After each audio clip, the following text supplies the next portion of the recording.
రోజుకొక మాయ మాటలు చెప్పడానికి మాయ మాటలు చెప్పుకుంటూ ప్రజల్ని మోసం చేయడానికే మాట్లాడుతున్నటువంటి కాంగ్రెస్ పార్టీ నాయకులు ఓసారి మీరు ఇచ్చినటువంటి హామీలను నిలబెట్టుకునే దిశగా మీరు ప్రయాణం చేయండి.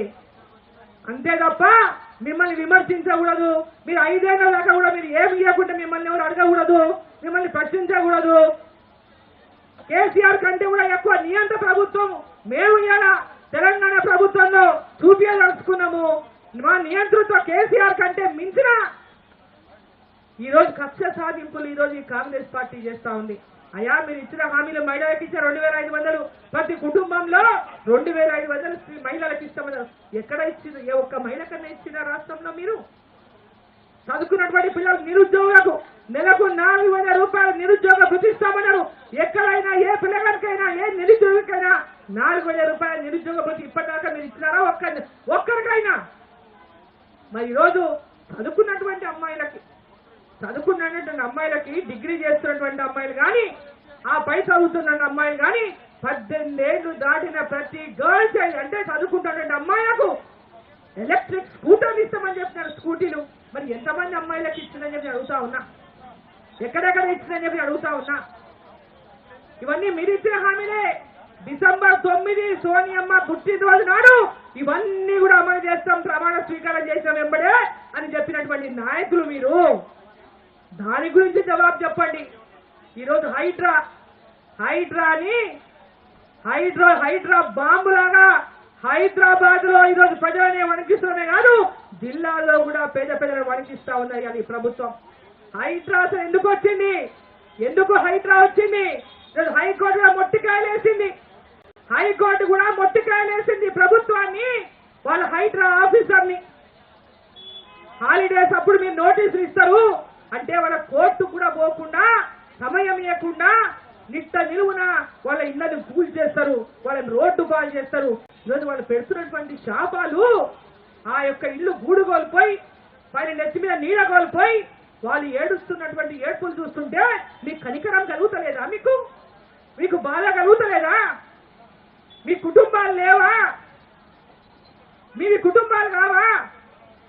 ఎంతో జీవితంలో రూపాయి జమ చేసి మధ్యతరగతి కుటుంబీకులు కానీ ఇంకా మధ్యతరగతి దిగువతున్నటువంటి కుటుంబాలు కానీ అక్కడ ఇక్కడ ఏదో రూపాయి జమ చేసి కట్టుకున్నటువంటి ఇళ్ళని గతంలో మీరే పర్మిషన్లు ఇచ్చి మీరే అనుమతులు ఇచ్చి 2014 కంటే ముందున్నటువంటి ప్రభుత్వం ఎవరిది? మరి ఆ రోజు ఎందుకు అనుమతులు ఇచ్చినారు? ఈ రోజు అనుమతులు అవి ఆ రోజు ఇచ్చిన అనుమతులు చెల్లవని, ఆ రోజున అధికారులు అవినీతి పరులని, అవినీతి చేసి పర్మిషన్లు ఇచ్చిందని మరి మీరే నిర్ణయిస్తే ఒక ప్రభుత్వం అనుమతులు ఇస్తుంది, ఇంకో ప్రభుత్వం వచ్చి కూలగొడుతుంది. అంటే కూలగొట్టదికనే ఈ రాష్ట్రంలో ఇందిరమ్మ రాజ్యాన్ని తీసుకొచ్చిందని చెప్పి నేను ప్రశ్నిస్తా ఉన్నా. ఇండ్లు కూలగొట్టే రాజ్యమేనా ఇందిరమ్మ రాజ్యం? ఇండ్లు గుల్లగొట్టడానికైనా ఇందిరమ్మ రాజ్యం తీసుకొచ్చింది మీకు. ఇందిరమ్మ రాజ్యం అని అబద్ధాలు మోసం చేసి ప్రజలను తెలంగాణలో అధికారంలోకి వచ్చింది కాంగ్రెస్ పార్టీ. ఆ పేరు చెప్పుకునే కదా ఈరోజు పేదలకు ఇల్లు కట్టియమంటే ఇప్పటిదాకా వాళ్ళు ఒక ఇల్లు అడిగలే.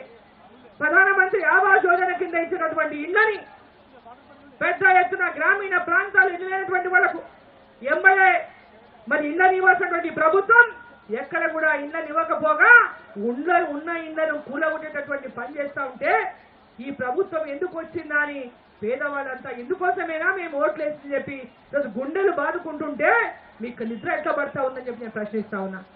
నిన్న ఇల్లు కూలగొట్టేటువంటి వాళ్ళ మాటలు వింటుంటే, ఆ తిట్లు వింటుంటే అటువంటి తిట్లు ఎప్పుడు ఎవరైనా ఏ ముఖ్యమంత్రినైనా ఎవరైనా అటువంటి తిట్లు తిన్నారా తిట్టిందా అని చెప్పి ఒకసారి గుర్తు చేసుకోవాల్సినటువంటి అవసరం ఉంది.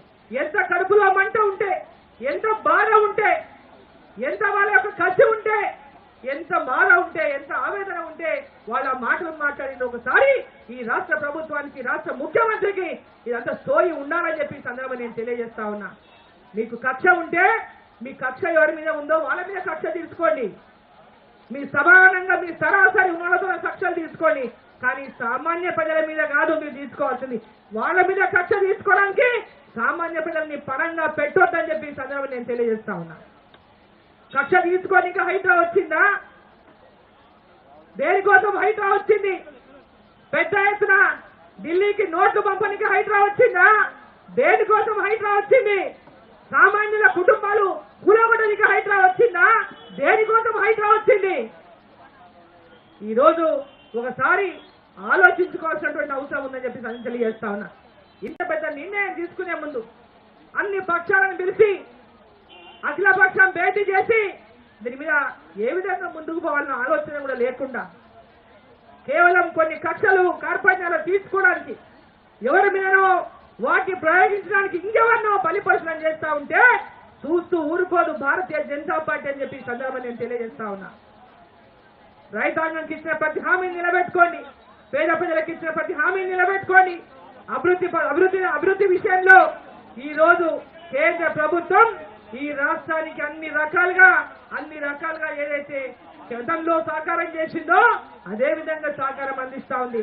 సెంటిమెంట్ రెచ్చగొట్టి కేంద్ర ప్రభుత్వం మీద ఇష్టం వచ్చినట్టు మాట్లాడి ఇష్టం వచ్చినట్టు వ్యవహారం చేస్తామంటే చూసుకుంటూ ఊరుకోదు భారతీయ జనతా పార్టీ అని చెప్పి హెచ్చరిస్తా ఉన్నా.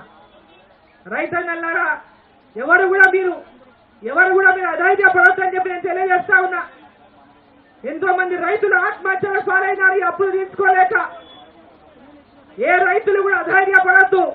భారతీయ జనతా పార్టీ మీకు అండగా ఉంది, అండగా ఉంటుందని చెప్పి ఈ సందర్భంగా తెలియజేసుకుంటూ ప్రతి ఒక్క రైతుకు ఇచ్చిన ప్రతి హామీని నిలబెట్టుకునేదాకా భారతీయ జనతా పార్టీ పోరాటాన్ని ఆపదని ఈ మీడియా ద్వారా ఈ రాష్ట్ర ప్రభుత్వానికి తెలియజేస్తూ మీడియా మిత్రులకు మరి వచ్చినటువంటి రైతు